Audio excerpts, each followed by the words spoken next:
सत्य वचन सुख और दुख। ओम श्री हरिओम। माते श्री महाकाली सिद्ध दिव्य दरबार सा जय जयकार होती रहे। सुख और दुख की परिभाषा समय व परिस्थिति के अनुसार बदलती रहती है।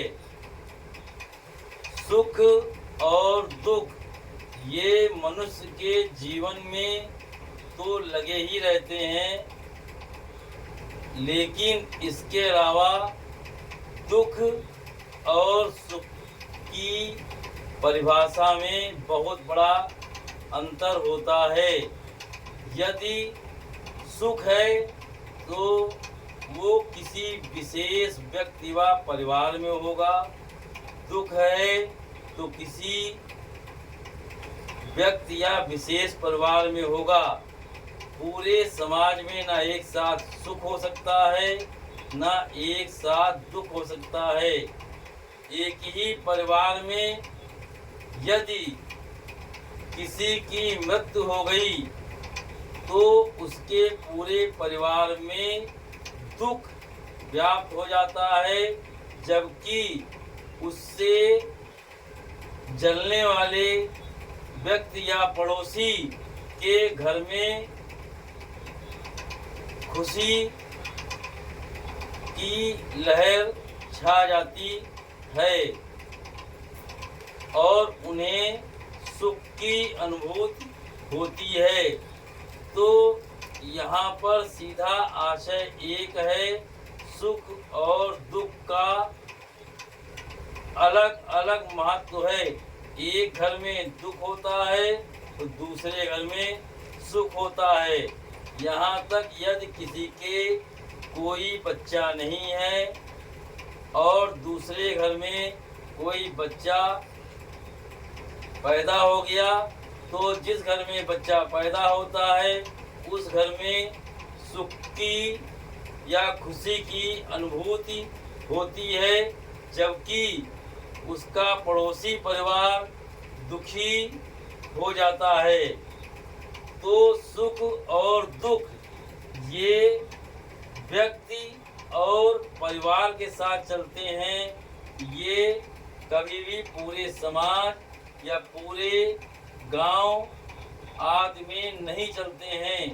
सुख और दुख की परिभाषा हर मनुष्य के लिए, हर परिवार के लिए अलग अलग होती है। जैसे यदि किसी का एक्सीडेंट हो गया तो उससे संबंधित सभी लोगों को काफ़ी दुख पहुंचता है, जबकि उसके विरोधियों को सुख मिलता है कि चलो बहुत अच्छा हुआ। सुख और दुख दोनों अलग अलग चलते हैं। एक परिवार में एक साथ ना सुख रहता है ना दुख रहता है। यदि परिवार में दुख है तो सुख नहीं होगा, सुख है तो दुख नहीं होगा।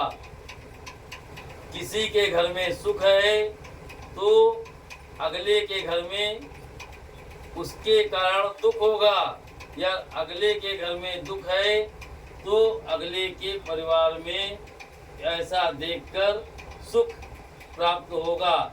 इससे ये सिद्ध होता है कि सुख और दुख की परिभाषा अलग अलग होती है। ये एक साथ एक परिवार में एक व्यक्ति पर नहीं चलते हैं। माते श्री महाकाली सिद्ध दिव्य दरबार सा जय जयकार होती रहे। ओम श्री हरिओम।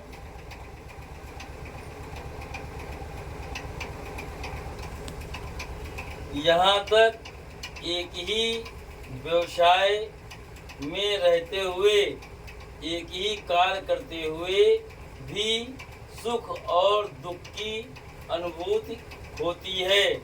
यदि आपकी दुकान अच्छी चल रही है और आपकी दुकान में ग्राहक अधिक आ रहे हैं, तो इससे आपको खुशी और सुख मिलता है। जबकि आपके पड़ोसी की दुकान नहीं चल रही है, ग्राहक कम आ रहे हैं, तो वो आपसे ईर्ष्या भी बढ़ाएगा और उसको आपके यहाँ ज़्यादा ग्राहक आते हुए देखकर दुख भी होगा।